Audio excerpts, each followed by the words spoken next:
আরেকটি বিষয় সবার দৃষ্টি আকর্ষণ করতে চাই, কোরআনের এই অংশে আল্লাহ আমাদের যে শিক্ষা প্রদান করেছেন তাকে হালকাভাবে নেওয়া যাবে না। এই ঘটনাগুলো ইতিহাসের এমন সব মুহূর্ত যা কোনো ঐতিহাসিকের পক্ষে লিপিবদ্ধ করা সম্ভব নয়। এই অনুচ্ছেদে যে ঘটনাটির বর্ণনা দেওয়া হয়েছে তা হলো একজন পিতা এবং তার সন্তানের মাঝে কথোপকথন। তো এই কথোপকথন হয়তো তাদের বাড়ির নির্জন পরিবেশে হয়েছে, অথবা তারা যখন একত্রে কোথাও ভ্রমণে বের হয়েছিলেন, বা একত্রে কোনো কাজ করার সময় তাদের আশেপাশে কেউ ছিল না, তখন কোনো রেকর্ডিং ডিভাইসও ছিল না। কত বিলিয়ন ট্রিলিয়ন সময় পিতামাতা তাদের বাচ্চাদের সাথে কথা বলেন, এমন ঘটনা প্রতিদিন ঘটে। এটা আমাদের জীবনের অংশ।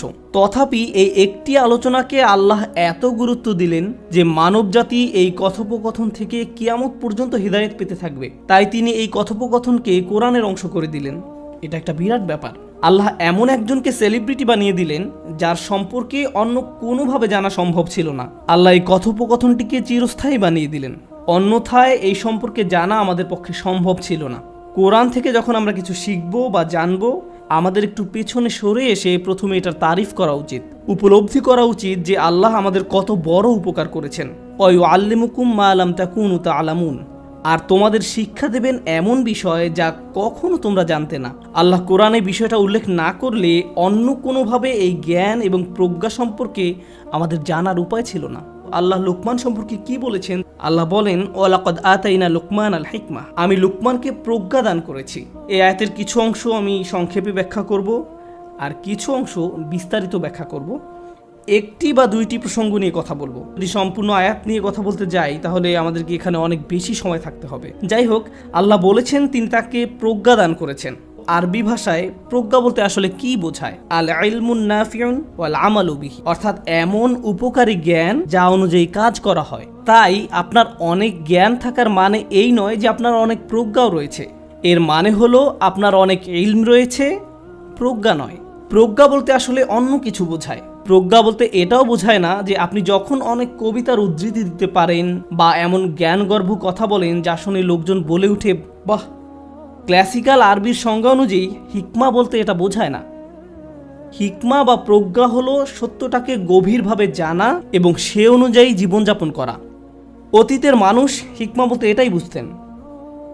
ইমাম শাফি রহমতুল্লাহ আলাই, ওয়ায়ুআল্লিমুহুমুল কিতাব ওয়াল হিকমা, তিনি তাদেরকে বই এবং হিকমা শিক্ষাদান করেছেন। তিনি এই আয়াতে হিকমা বলতে রাসূল সাল্লাল্লাহু আলাইহি সাল্লামের সুন্নাহকে বোঝাতেন, কারণ সুন্নাহ হলো কোরআনের জ্ঞানের বাস্তব প্রয়োগ। তাই তিনি এই কানেকশনটি সহজেই বুঝতে পারলেন, আর তাই তার মতে হিকমা হলো সুন্নাহ। যাই হোক, আল্লাহ বলেন আমি লোকমানকে প্রজ্ঞা দান করেছি। তার যে শুধু জ্ঞান ছিল তা নয়, তিনি সে অনুযায়ী তার জীবনও পরিচালনা করতেন। এরপর আল্লাহ এই মানুষটির সম্পূর্ণ জীবনের একটি সারাংশ তুলে ধরেন, অর্থাৎ একজন মানুষের উপকারী জ্ঞান থাকার মানে কি? এই সব কিছুর সারাংশ হলো আনিশকুর লিল্লাহ, আল্লাহর প্রতি কৃতজ্ঞ হও। আরবি বাক্যের ধরন অনুযায়ী বাক্যটি এমন হওয়ার কথা ছিল ওয়ালাকাদ আতাইনা লুকমান আল হিকমা আন ইয়াশকুরা লিল্লাহ, কিন্তু এখানে আনিশকুর লিল্লাহ বলে আমর বা আদেশের দিকে তাৎক্ষণিক প্রত্যাবর্তন করা হয়েছে। আল্লাহর প্রতি কৃতজ্ঞ হও, যেন এখানে একটি আদেশ দেওয়া হয়েছে। অর্থাৎ লোকমান এমন একটি জীবন অতিবাহিত করেছেন যেখানে তিনি বারবার নিজেকেই নিজে বলেছেন আল্লাহর প্রতি কৃতজ্ঞ হও, আল্লাহর প্রতি কৃতজ্ঞ হও। আল্লাহ তাকে এমন প্রজ্ঞা দিয়েছেন যে তিনি নিজেই নিজেকে বলতেন আল্লাহর প্রতি কৃতজ্ঞ হও। বাক্যটি আদেশ সূচক। যারা নাহু জানেন তাদের জন্য বলছি, এটা গুরুত্বপূর্ণ। কেননা আমরা জীবনে এমন পরিস্থিতিতে পড়তে পারি যখন আমরা শুধু আমাদের সামনের সমস্যাগুলোর দিকেই তাকাবো। আল্লাহ বলেন লাকাদ খলাকনাল ইনসানা ফি কাবাদ, আল্লাহ মানুষকে সমস্যা, চাপ, হতাশা, উদ্বেগের মধ্যে নিমজ্জিত করেই সৃষ্টি করেছেন। আমাদের চারপাশ সমস্যায় পরিপূর্ণ, আর যখন আমরা এরকম সমস্যায় পড়ি তখন আমাদের সম্মুখের নেতিবাচক বিষয়গুলো নিয়ে আমরা আচ্ছন্ন হয়ে পড়ি। ঠিক সে সময় কৃতজ্ঞ হওয়ার মতো কোনো কিছু আমরা খুঁজেই পাই না, এটা অসম্ভব হয়ে পড়ে। নেতিবাচক বিষয়গুলো নিয়ে আচ্ছন্ন থেকে একই সময়ে আপনার পক্ষে কৃতজ্ঞ হওয়া একেবারে অসম্ভব। এই দুইটা বিষয় একসাথে অবস্থান করতে পারে না। আপনি কেবল তখনই কৃতজ্ঞ হন যখন আপনার জীবনে ভালো কিছু ঘটে, বা আপনি বুঝতে পারছেন যে ভালো কিছু ঘটতে যাচ্ছে। যেমন কেউ কিছু উপহার দিলে বলেন ধন্যবাদ, সহজ বিষয়, কঠিন কিছু না। তো লুকমান আলাইহিস সালাম সবসময় নিজেকে এভাবে বুঝাতেন যে আমার চারপাশের পরিবেশ পরিস্থিতি যাই হোক না কেন, আমাকে আমার জীবনের দিকে তাকিয়ে দেখতে হবে এই মুহূর্তে আমি কোন জিনিসের জন্য কৃতজ্ঞ থাকব। আল্লাহ আজ্জা ওয়া জাল্লা আমাদের বলছেন ইন্নাল ইনসানা লাযালুমুন কাফফার। নিশ্চয়ই মানুষ অত্যন্ত অন্যায়কারী, অকৃতজ্ঞ। কোন দিক থেকে আমরা চরম অকৃতজ্ঞ? আমরা সর্বাবস্থায় অভিযোগ করার কোনো না কোনো একটা কারণ খুঁজে পাই সব সময়। কেউ যদি জিজ্ঞেস করে, ভাই কি নিয়ে চিন্তা করছেন এখন? না না ভাই, কিছু নিয়ে চিন্তা করছি না, সব ঠিক আছে। আর সমস্যা নেই, আপনি আমাকে বলতে পারেন। ঠিক আছে, শোনো তাহলে, বর্তমানে আমি অমুক অমুক অমুক অমুক সমস্যায় জর্জরিত। এভাবে আপনার সমস্যাগুলোর একটা বিশাল লিস্ট ধরে দিবেন তাকে। যেমন এখানকার পরিবেশ মারাত্মক গরম, আমি ক্যালিফোর্নিয়াতে বাস করতাম, এখন টেক্সাসের আবহাওয়া খুবই গরম, টাকার সমস্যা, স্বাস্থ্যকেন্দ্রিক সমস্যা, ব্যক্তিগত সমস্যা, শিক্ষা চাকরি এই নিয়ে সমস্যা, এভাবে নানান রকমের সমস্যার কথা আমরা তুলে ধরি। এভাবে চিন্তা না করে আপনি যদি একটু থেমে নিজেকে প্রশ্ন করেন, এই মুহূর্তে আমি কোন কোন বিষয়ের জন্য কৃতজ্ঞ থাকতে পারি। এটা আসলে কঠিন একটা অনুশীলন। আমি এই মুহূর্তে কিছুই চিন্তা করতে পারছি না। ইসলাম সম্পর্কে আপনার যতই জ্ঞান থাকুক না কেন, আপনার যত বড় দাড়ি থাকুক না কেন, বা আপনি যত শক্ত হিজাবই পরিধান করেন না কেন, এই কৃতজ্ঞ হওয়ার সাথে আমাদের বাহ্যিক ইসলামের কোনো সম্পর্ক নেই। এর সম্পর্ক আমাদের অন্তরের সাথে। আপনি হয়তো কোরআনে হাফিজ হতে পারি, আমাদের সারা দুনিয়ার সকল জ্ঞান থাকতে পারে, কিন্তু সব সময় নেগেটিভ চিন্তা করার কারণে অন্তর থেকে কৃতজ্ঞতা বোধ হারিয়ে যেতে পারে। চলুন শুকর শব্দটি নিয়ে গভীরভাবে বোঝার চেষ্টা করি। শুকর হামদের চেয়ে ভিন্ন। কোরআন শুরু হয়েছে আলহামদুলিল্লাহ দিয়ে। হামদ শব্দটি দিয়ে দুটি বিষয় বোঝায়, বিষয়টি মনে রাখুন। আমি জানি খুতবায় আমি অনেক কিছু বলি, তার থেকে কিছু বিষয় এখান থেকে চলে যাওয়ার পরেও মনে রাখুন। সেরকম একটা বিষয় হলো, হামদ দিয়ে দুটি বিষয় বোঝায়, প্রশংসা এবং কৃতজ্ঞতা। প্রশংসা এবং কৃতজ্ঞতা এর মানে কি? আপনি যখন পাশ দিয়ে একটি সুন্দর গাড়ি চলে যেতে দেখেন, হয়তো বলে ওঠেন গাড়িটা অনেক সুন্দর। আপনি তো আর গাড়িটার প্রতি কৃতজ্ঞতা প্রকাশ করেন না, আপনি শুধু গাড়িটার প্রশংসা করেন। কিন্তু কেউ যদি আপনাকে সুন্দর একটি গাড়ি উপহার দেয়, তখন কি করেন? তাকে বলেন থ্যাংক ইউ। এর নাম কৃতজ্ঞতা। কখনো কখনো আপনি কৃতজ্ঞ হওয়া ছাড়াও প্রশংসা করতে পারেন, আবার কখনো কখনো আপনি প্রশংসা না করেই কৃতজ্ঞতা প্রকাশ করতে পারেন। এরকমও ঘটে। যেমন ইব্রাহিম আলাইহিস সালাম তার পিতার প্রতি কৃতজ্ঞ ছিলেন, যেহেতু তার পিতা তাকে বড় করেছেন, কিন্তু তার বাবার প্রশংসা করতে যাবেন না, কেননা তার বাবা মূর্তি তৈরি করতেন। প্রশংসা না করেই তার প্রতি কৃতজ্ঞ থাকতে পারেন। মুসা আলাইহিস সালাম ফেরাউনের প্রতি কৃতজ্ঞ ছিলেন, যেহেতু ফেরাউনের ঘরে তিনি বড় হয়েছেন, কিন্তু তার মানে এই নয় যে তিনি ফেরাউনের প্রশংসা করতে যাবেন। যেমন কখনো কাউকে যদি ধন্যবাদ জানান, সে চায় আপনি তার প্রশংসাও করবেন, কিন্তু আল্লাহর সাথে ব্যাপারটা ভিন্ন। আল্লাহর সাথে প্রশংসা এবং কৃতজ্ঞতা সবসময় একত্রে ব্যবহৃত হয়। কিন্তু আজকের আলোচ্য আয়াতগুলো আসলে প্রশংসা সম্পর্কে নয়, কারণ এখানে আনিহমাদ লিল্লাহ বলা হয়নি। খেয়াল করেছেন তো? এখানে বলা হয়েছে আনিশকুর লিল্লাহ, শুধু কৃতজ্ঞতা, জাস্ট কৃতজ্ঞ হওয়া। আমরা আল্লাহর প্রশংসা দিকে যাচ্ছি না। যখন কৃতজ্ঞতা এবং প্রশংসা একত্রিত হয়, তখন আমরা বলি হামদ। এটা আসলে হামদের পূর্বের ধারণা। এই কৃতজ্ঞতা হলো আল্লাহর সাথে আমাদের সম্পর্ক তৈরির প্রথম পদক্ষেপ।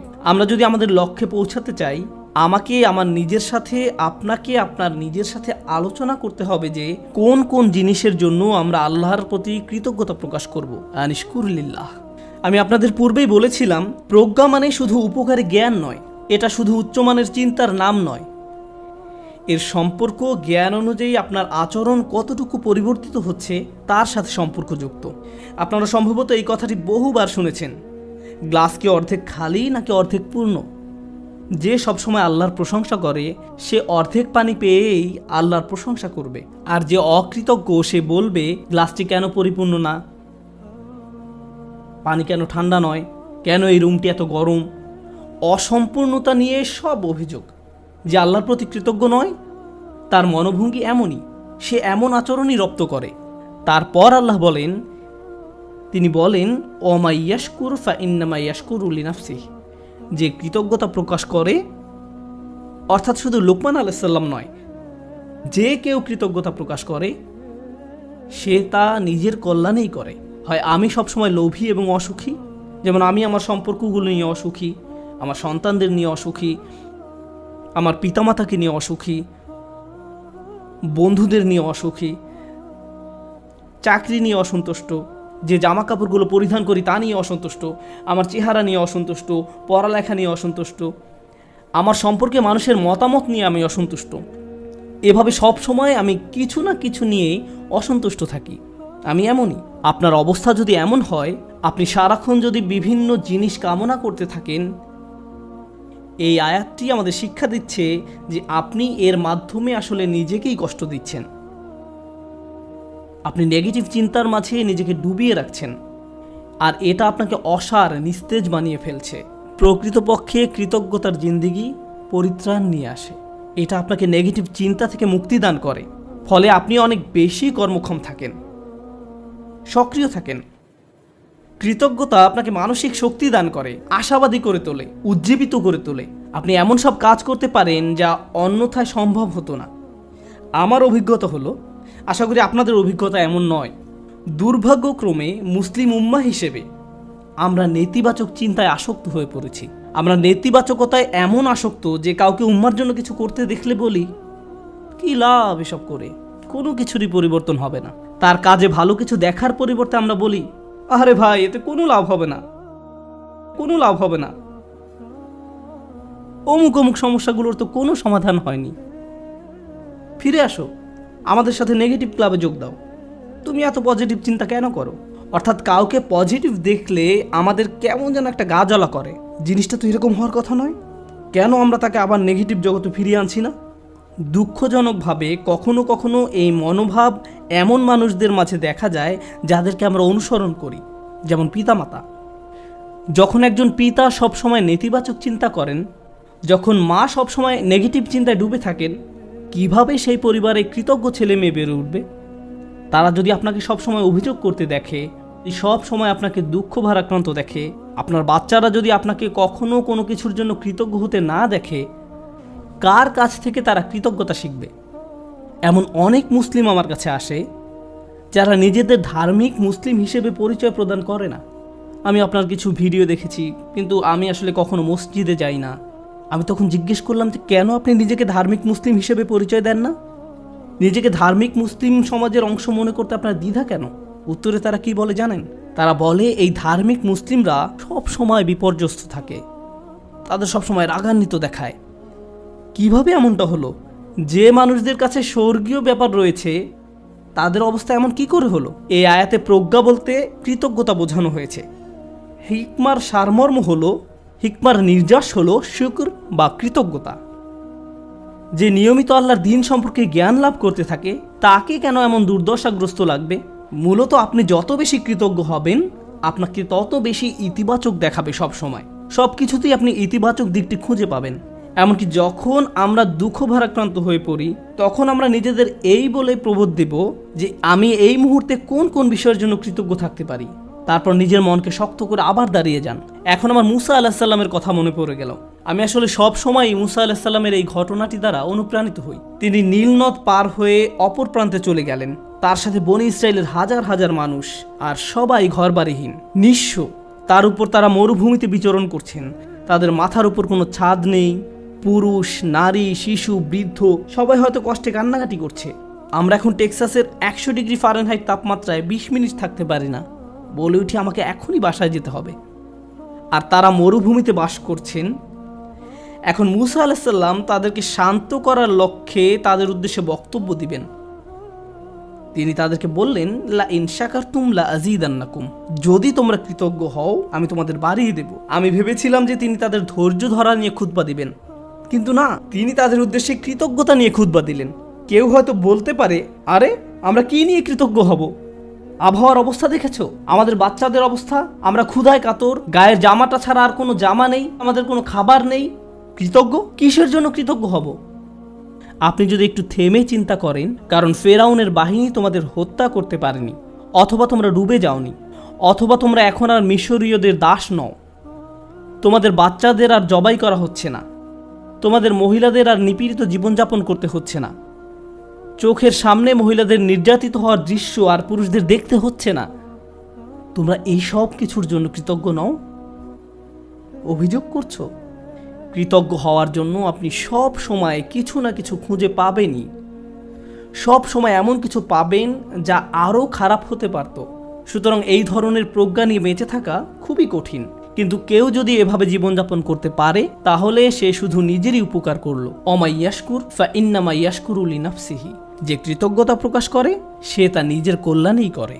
আল্লাহ ওয়াদা করেছেন লা আযীদান্নাকুম, আমি তোমাদের আরো বেশি দান করব। আল্লাহ আপনার জীবনের প্রতিটি ক্ষেত্রেই আপনাকে সমৃদ্ধি দান করবেন, যেমন হেদায়েত, স্বাস্থ্য, রিজিক সহ সকল ক্ষেত্রে সবকিছুই ঠিক হয়ে যাবে যদি আমি আর আপনি আল্লাহর প্রতি কৃতজ্ঞ হতে পারি। এটাই এখানে প্রজ্ঞা। তারপর তিনি বলেন, ওমান কাফারা ফা ইন্নাল্লাহা গানিয়্যুন হামিদ। আর যে কৃতজ্ঞ হয়, আল্লাহ অভাব মুক্ত। আল্লাহ হলেন গানি এবং হামিদ, তিনি ধনী এবং প্রশংসিত। অর্থাৎ আপনার প্রশংসা তার দরকার নেই, মানুষের প্রশংসার দরকার হয়, কিন্তু আল্লাহর প্রশংসার দরকার নেই। কিছু মানুষ বলে, কেন আমি তার প্রতি কৃতজ্ঞ হব? তোমাদের প্রভুর কেন এত প্রশংসা দরকার হয়? সাধারণ নাস্তিকরাই প্রশ্ন করে, কেন তোমাদের রব সবসময় প্রশংসা করতে বলে? আল্লাহ বলেন, তিনি হলেন গানি, তার কোনো কিছুর প্রয়োজন নেই, তার প্রশংসার দরকার পড়ে না। এটা তোমাদের জন্য, এই প্রশংসা করার মাধ্যমে তোমরাই উপকৃত হবে। তিনি হলেন হামিদ, তোমরা প্রশংসা করো বা না করো, তিনিই প্রশংসার মালিক। শুধু শুকর বা কৃতজ্ঞতা নয়, বরং হামদ বা প্রশংসাও তার অধিকারভুক্ত। তিনি আপনার প্রশংসার জন্য অপেক্ষা করেন না। তারপর এই মানুষটি হযরত লোকমান, যিনি কৃতজ্ঞতা এবং শুকরিয়ার জিন্দেগি যাপন করতেন, আর এই দুইটি গুণ তার জীবনের সব কিছুতেই দীপ্তি ছড়িয়েছিল। তিনি কোনো কিছু সম্পাদন করতে গেলে এই গুণগুলো তার মনোভঙ্গি ঠিক করে দিত।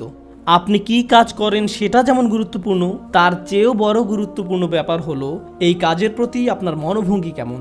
শুধু কি করেন তাই নয়, বরং কিভাবে করেন সেটাও গুরুত্বপূর্ণ।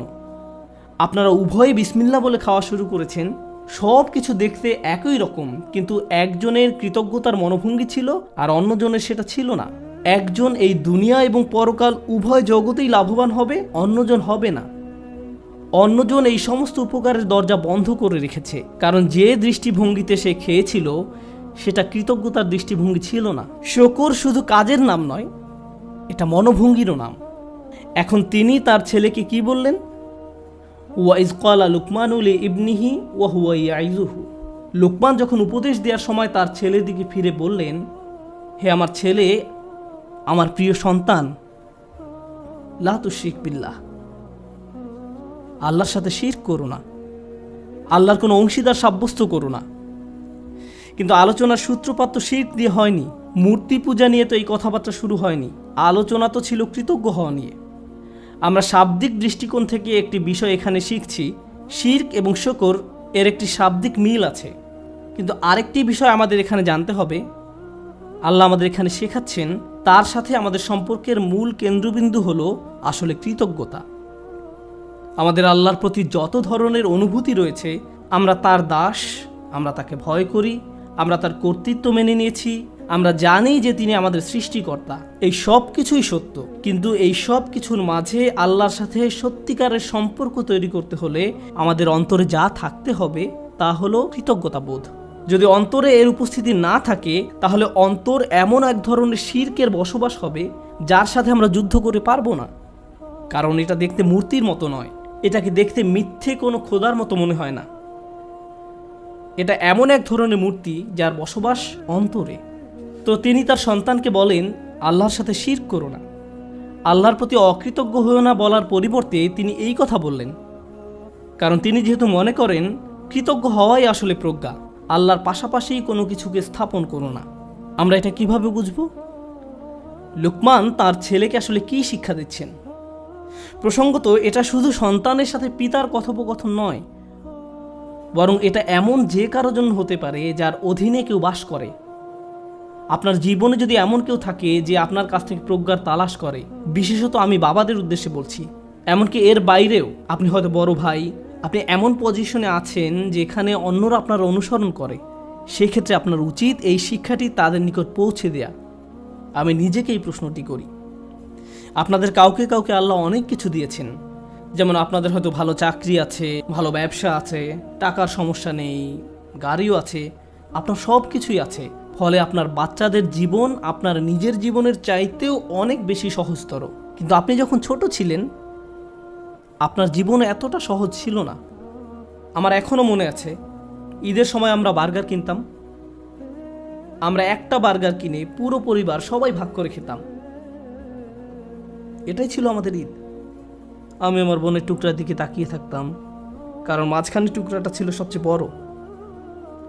অনেক বাচ্চারা প্রথম টুকরাটা চায়, কিন্তু প্রথম টুকরাটিতে তো শুধুই রুটি। এখানে আসল কথা হলো আমাদের বাচ্চারা এসব জানে না। তারা এভাবে বলে, আমি আমারটাতে চিজ চাই, আমারটাতে মেয়োনিজ চাই। কেউ বলে আমারটাতে চিজ না, পেঁয়াজ চাই। আমার বাল্যকাল আর তাদের বাল্যকাল একরকম নয়। তারা কষ্ট দেখে না।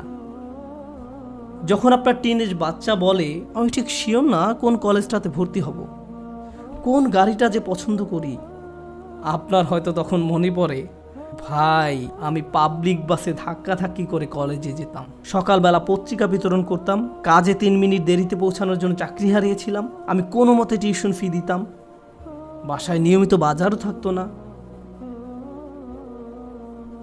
আর আমার বাচ্চারা এখন বলছে তারা শিওর না কোন গাড়িটা কিনবে। আপনার মন চাচ্ছে দেয়ালে নিজের মাথা ফাটাতে, কারণ আমাদের বাচ্চারা মনে করে তাদের তো এমনিতেই সব কিছু পাওয়ার কথা। তারা কৃতজ্ঞ হওয়ার মানে বোঝে না। এভাবে কারো পক্ষে কৃতজ্ঞ হওয়া সম্ভব নয়।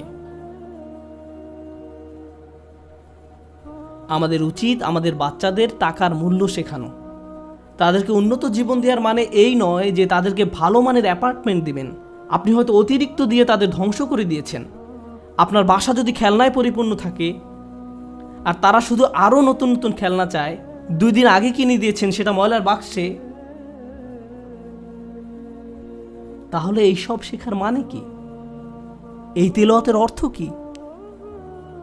আনিশকুর লিল্লাহ মানে বাবা হিসাবে আপনাকে কৃতজ্ঞতার জীবনযাপন করতে হবে এবং আপনি আপনার সন্তানকে কাজের গুরুত্ব বোঝাবেন, রিজিকের গুরুত্ব বোঝাবেন, তাদের যা আছে তার গুরুত্ব বোঝাবেন। তারা যেন যা নেই তা নিয়ে অসন্তুষ্ট হয়ে না থাকে। ঈদের সময় বাচ্চারা ধনী হয়ে যায়। এই সময়টা ছিল আমাদের বাচ্চাদের কৃতজ্ঞতা শেখানোর একটা সুযোগ। কারণ রমজানের আয়াতের শেষে আল্লাহ কি বলেছেন? যেন তোমরা কৃতজ্ঞ হতে পারো। তুমি কত পেয়েছো? তারা একজন আরেকজনকে এভাবে জিজ্ঞেস করে, 2000 টাকা, আমি পেয়েছি মাত্র 1500 টাকা। আমরা দেয়ার পজিশনে নেই, আমরা শুধু নেয়ার মধ্যে আছি। আমরা আমাদের ছেলে মেয়েদের রাক্ষসে পরিণত করে ফেলেছি। তাদেরকে শুধু ভোগ করা শেখাচ্ছি, আর তাদের চাওয়ারও কোনো অন্ত নেই। আর যখন তাদের কোনো দাবি পূরণ করার অবস্থা না থাকে, আমি এমন অনেক পিতামাতার সম্মুখীন হয়েছি যাদের বাচ্চারা তাদের নিকট এভাবে দাবি জানায়, অবশ্যই আমাকে আইফোন কিনে দিতে হবে। পিতা বলে, না, পারবো না। বাচ্চা তখন বলে, তাহলে আমি আত্মহত্যা করব। তাদের তখন আমার কাছে আসতে হয়েছিল। নতুন আইফোন না পাওয়ার কারণে তারা এমন থ্রেট দিচ্ছিল, কিংবা বাসায় ওয়াইফাই নাই এজন্য এমন করছিল। এটা কৃতজ্ঞতার সম্পূর্ণ বিপরীত আচরণ। আর এমন আচরণ হলো আল্লাহর সাথে এক ধরনের শিরক। যখন কৃতজ্ঞতা হারিয়ে যায়, যা বাকি থাকে তা হলো শিরক। আপনি আত্মসমর্পণ করতে চান, যার কথা শুনতে চান, যাকে সন্তুষ্ট করতে চান, সে হলো নিজের ইচ্ছা আকাঙ্ক্ষা, নিজের ভোগ বিলাসিতা, নিজের কামনা বাসনা। বাচ্চারা এসব জানে না। তাদেরকে দেখিয়ে দিতে হবে, বোঝাতে হবে। আপনি তাদেরকে যা বানান তারা তাই হবে। আমরা তাদের প্রতি এমন অন্যায় আচরণ করতে পারি না। আপনার টাকা আছে বলেই যে তাদের সব দাবি পূরণ করতে হবে এমনটা নয়। অবশ্য বিপরীত অবস্থাও আছে। অনেক পিতামাতা তাদের বাচ্চাদের কিছুই কিনে দেয় না, তারপর তারা এই খুতবা ব্যবহার করে। না, এটা করবেন না। অবতাগি বাইনা যালিকা সাবিলা, মধ্যম পন্থা অবলম্বন করুন। আমি আরেকটা ব্যাপারে দৃষ্টি আকর্ষণ করতে চাই, কারণ বিষয়টা গুরুত্বের দাবি রাখে। আমাদের বাচ্চাদেরকে দায়িত্ববোধ শেখাতে হবে। তারা যখন টিনেজ বয়সে পৌঁছায়, তাদেরকে বাসার ছোটখাটো কিছু কাজ করতে দিন, তাদেরকে বাসার কাজে কিছুটা অবদান রাখতে দিন। তারা যদি এর বিনিময়ে চায়, তাহলে বলুন, তুমিও এই বাসায় থাকো, এখানে ঘুমাও, তোমাকেও কিছুটা দায়িত্ব নিতে হবে। আপনার বাচ্চাদেরকে দায়িত্ববোধ শেখান, কোনো কিছুর বিনিময়ে না, টাকার বিনিময়ে নয়, অথবা মাস শেষে তাদেরকে নতুন গেম কিনে দিবেন বলেও নয়, কোনো কিছুর বিনিময়ে না। যদি আমরা সব সময় এমনটা করি, যদি তাদেরকে শুধু ভোগ করতে শিখাই আর তারা শুধু আপনার নিকট বিনিময় চাইতে থাকে, এটা করলে আমাকে কি দিবা, ওটা করলে আমাকে কি দিবা, যদি আপনার বাচ্চাদের আল্লাহর প্রতি কৃতজ্ঞ হতে না শেখান, তাহলে কিভাবে তারা আপনার প্রতি কৃতজ্ঞ হবে? এই দুইটা বিষয় কি সম্পর্কযুক্ত নয়? আল্লাহ বলছেন, আনিশকুরলি ওয়া ওয়ালিদাই, আমার প্রতি ও তোমার পিতামাতার প্রতি কৃতজ্ঞ হও। এই দুইটা ব্যাপার সম্পর্কযুক্ত। আমরা যদি আমাদের সন্তানদের তাদের যা আছে তার জন্য আল্লাহর প্রতি কৃতজ্ঞ হতে না শেখাই, তাহলে আমি আপনাদের গ্যারান্টি দিয়ে বলছি, তারা স্বাধীন হয়ে যাবে। যখনই তারা স্বনির্ভর হয়ে যাবে, তারা আলাদা হয়ে যাবে। আপনার কলের কোনো জবাব দেবে না, মেসেজের কোনো উত্তর নেই, তারা আপনাকে উপেক্ষা করে, অগ্রাহ্য করে, যখন তখন বাসা থেকে বের হয়ে যায়। আপনি তখন ভাবেন, কি হলো এই বাচ্চার? আমি তার জন্য সব কিছু করলাম, আমি সারা জীবন তোমাকে দিয়ে গেলাম, এখন তুমি আমাকে কিছুই দিচ্ছ না। হ্যাঁ, কারণ এখন আর আমার আপনাকে প্রয়োজন নেই। আপনার কি প্রয়োজন আর? আমি স্বাধীন, ওই লেনদেন তো শেষ হয়ে গেছে, ধন্যবাদ, বাই। এখন আমরা তাজ্জব হয়ে বসে আছি, কিন্তু সম্ভবত আমরাই তাদেরকে নষ্ট করে ফেলেছি। মানে অতি ভালোবাসা দেখিয়ে আমরা তাদের ধ্বংস করে ফেলেছি।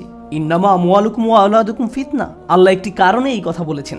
তোমাদের সম্পদ এবং সন্তান সন্ততি তোমাদের জন্য একটি বড় পরীক্ষা। বিশেষত ছেলে মেয়েদের পেছনে যদি নিয়ন্ত্রিত উপায়ে টাকা পয়সা খরচ করা না হয়, তাহলে তারা বিশাল এক পরীক্ষার বিষয়ে পরিণত হবে। মাঝে মাঝে বাচ্চাদের কোনো কিছু কিনে দেওয়া উত্তম, মাঝে মাঝে তারা যা চায় তা না দেওয়া উত্তম, মাঝে মাঝে তাদের থেকে দূরে সরিয়ে রাখা উত্তম। এটা গুরুত্বপূর্ণ। এটা শুধু পুঁথিগত বিদ্যা নয়, শুধু আলহামদুলিল্লাহ বলা শেখালেই হবে না, এই শিক্ষার উপরে জীবনযাপন করতে হবে। এজন্যই আলোচনাটি শুরু হয়েছে এই বলে, ওয়ালাকাদ আতাইনা লুকমান আল হিকমা, আমি লুকমানকে প্রজ্ঞা শিক্ষা দিয়েছি, বাস্তব জ্ঞান, বাস্তব শিক্ষা। কিভাবে কৃতজ্ঞ থেকে জীবন কাটাতে হবে সেই শিক্ষা। আমাদের বাচ্চারা কতবার তাদের জামা কাপড় ভাঁজ করে, ধৌত করে, আমরা তাদের কিভাবে কৃতজ্ঞতার শিক্ষা দেব যখন তাদের সবকিছু আমরাই করে দেই? মনে হয় যেন ঘরের মধ্যে ছোট ছোট ফেরাউন দৌড়াদৌড়ি করছে আর বলছে, আমি সবচেয়ে বড় রব, আনা রাব্বুকুমুল আ'লা। আজ আমি বার্গার খাবো না, পিৎজা খাবো, আমাকে এটা দাও, ওইটা দাও। আমরা তাদের এমন বানিয়ে ফেলেছি। এটা তাদের দোষ নয়। আমাদের সন্তানরা যখন নষ্ট হয়ে যায়, এই জন্য নয় যে তারা শয়তান, এর কারণ হলো আমরা তাদের সঠিক শিক্ষাটা দিচ্ছি না। প্রজ্ঞা থাকার মানে হলো আপনি আপনার সন্তানদেরকে সঠিক নিয়মে বড় করেন, আপনি তাদের আকাঙ্ক্ষাগুলো নিয়ন্ত্রণের চেষ্টা করেন। বাচ্চাদের এই নিয়ন্ত্রণটি নেই। আমাদেরকে ভালোবাসার সাথে তাদের ভিতরে এই অনুভূতি তৈরি করে দিতে হবে। আয়াতটি শুরু হয়েছে ইয়া বুনাইয়া দিয়ে, আমার প্রিয় ছেলে, অর্থাৎ বাবা অত্যন্ত আদর মাখা কণ্ঠে তার বাচ্চার সাথে কথা বলছেন। আপনি এর উল্টাভাবে শুরু করতে পারেন না, এই বাসার সবাই শোনো, আমি মাত্র জুমা থেকে আসলাম, বাসার সব কিছু এখন অন্য নিয়মে চলবে। এভাবে না। ভালোবাসার সাথে সুন্দরভাবে করুন, তাদের সাথে কথা বলুন, তাদেরকে বুঝান যে তাদের আচরণ পরিবর্তন করতে হবে। আমাদের মাঝে না দেখলে তারা এটা শিখবে না। যদি আমি খাবার ফেলে দেই, ক্ষুধা লাগলে রেস্টুরেন্টে গিয়ে অপ্রয়োজনীয় অর্ডার করি, এরপর অল্প একটু খেয়ে বলি আমি আর পারবো না, আর সন্তানকে বলি খাবার শেষ করো, খাবার শেষ করো, তারা শিখবে না, তারা শিখবে না, তারা ফেলে দিবে। আপনার জীবনটা যদি অকৃতজ্ঞতায় পূর্ণ থাকে, তাহলে এটা অনেক বড় একটা সমস্যা। এই জন্যই অবিশ্বাস এবং অকৃতজ্ঞতা প্রকাশে একই শব্দ ব্যবহার করা হয়েছে, একই শব্দ ব্যবহার করা হয়েছে। কুফর বিল্লাহ মানে হলো আল্লাহকে অবিশ্বাস করা, আর কুফরান বিন নিয়ামাহ মানে নিয়ামতকে অস্বীকার করা, অকৃতজ্ঞ হওয়া। একই শব্দ। আল্লাহর নিকট কাফের আসলে দুইটা জিনিস। ভাবতে পারেন, এমন ব্যক্তি যে আল্লাহকে অস্বীকার করে এবং যে আল্লাহর প্রতি অকৃতজ্ঞ। এই জন্য যে ব্যক্তি আল্লাহর প্রতি কৃতজ্ঞ থাকে, তার পক্ষে শিরক করা অসম্ভব। কারণ আপনি যদি আল্লাহর প্রতি সুধারণা পোষণ করেন, আপনি শিরক করতে পারবেন না। আমাদেরকে তার প্রতি অকৃতজ্ঞ হওয়ার শিরক থেকে রক্ষা করুন। আল্লাহ আযজা ওয়া জাল্লা আমাদেরকে কৃতজ্ঞ থেকে জীবন পার করার সামর্থ্য দান করুন এবং আমাদেরকে সেসব মানুষদের অন্তর্ভুক্ত করুন যারা তাদের সন্তানদেরকে কৃতজ্ঞ হওয়ার শিক্ষা দান করে। বারাকাল্লাহু লি ওয়া লাকুম। আসসালামু আলাইকুম ওয়া রাহমাতুল্লাহ।